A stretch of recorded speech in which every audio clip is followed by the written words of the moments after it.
시청자 여러분 안녕하십니까. 여러분의 경제 통찰력을 길러주는 경제아카데미입니다. 지금부터 오늘의 경제아카데미 방송을 시작하겠습니다. 오늘은 2020년 3월 31일 매일신문 27면 오늘의 제목은 총선 후 이 나라에 벌어질 일들에 대해서 이대현님이 정리한 내용을 살펴보도록 하겠습니다. 더불어민주당이 4.15 총선 목표의 의석수를 147석으로 잡았다. 지역구 130석의 비례대표용 위성 정당인 더불어시민당의 17석을 포함해 과반수에 가까운 의석을 차지해 원내 일당이 되겠다는 것이다. 한 주간지가 민주당 예상 의석수를 154석으로 예측한 것을 고려하면 민주당의 꿈은 불가능하지 않다. 범여 비례 정당인 열린민주당을 포함하면 더 많은 의석을 차지할 수도 있다. 얼마 전까지만 해도 민주당의 원내 일당 목표는 언감생심이었다. 문재인 정권 출범 후 잘한 것이라고는 무엇 하나 찾기 어려운 데다 정권의 오만과 실정 탓에 정권 심판론이 힘을 얻기 때문이다. 그러나 코로나 사태가 총선을 통째 뒤흔들었고 어느 여당의 판세가 기울였다. 코로나 사태는 처음에는 문 정권의 재앙이 될 것으로 보였다. 메르스 수준에 그쳤다면 그러했을 것이다. 하지만 나라 전체가 멈춰버린 미정유의 국가 비상사태로 비화하면서 아이러닉한 상황이 벌어졌다. 코로나가 블랙홀이 돼 경제 폭망, 안전 불안, 안보 불안, 선거 개입 의혹 등 정권의 잘못들을 몽땅 빨아들였다. 중국에 대한 입국 금지를 제때하지 않아 사태를 키우고 마스크 대란으로 국민을 줄세우게 만든 정권의 잘못들도 희석시켰다.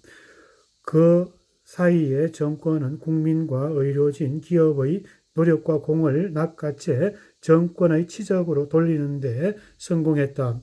추락했던 문재인 대통령 지지율이 50%를 훌쩍 넘겼다. 역대 총선마다 위력을 떨친 정권의 심판론은 힘을 잃고 말았다.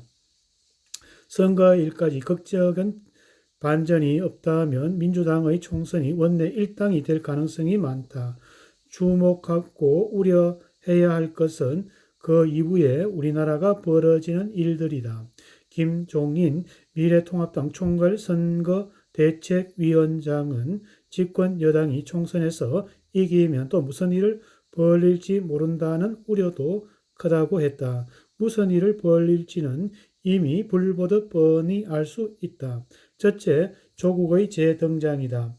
열린 민주당의 비례대표 공천을 받은 인사들은 조국은 무죄, 조국 사태는 검찰 쿠데타, 조국은 조광조, 윤석열은 유님 발음을 쏟아내고 있다. 이들이 국회의원이 되면 조 전 장관의 본인과 그 가족의 죄가 없다고 강변할 것이다. 조국은 머리를 쓸어 넘기는 특유의 제스처를 하면서 다시 국민 앞에서 나타날 것이고 차기 대권 주자로 급부상할지도 모르는 일이다. 둘째는 고위 공직자 범죄수사처의 폭주이다. 열린민주당의 비례대표의 후보인 최강욱 전 청와대 비서관은 공수처가 설치되면 윤석열 검찰총장 부부가 수사 대상의 1호가 될 수 있다고 했다. 윤 총장뿐만 아니라 정권의 눈에 가신 인사들이 줄줄이 공수처 수사 대상에 오를 것이다.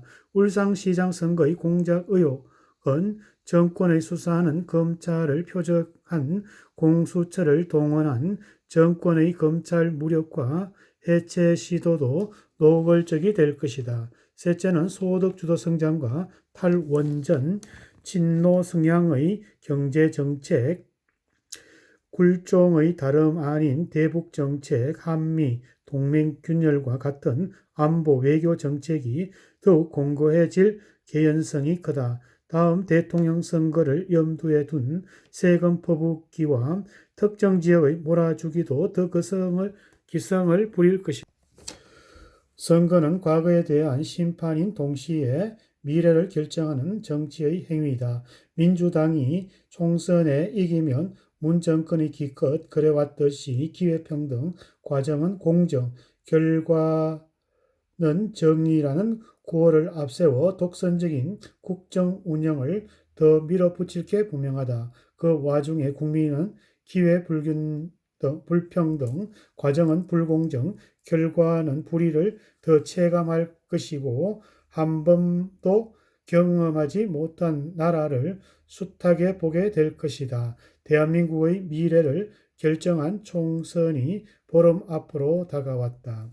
오늘은 총선 이후 이 나라에서 벌어질 일들에 대해서 이대현님이 정리한 내용을 살펴보았습니다.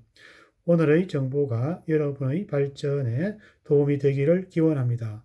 지금까지 시청해주신 시청자 여러분 감사합니다.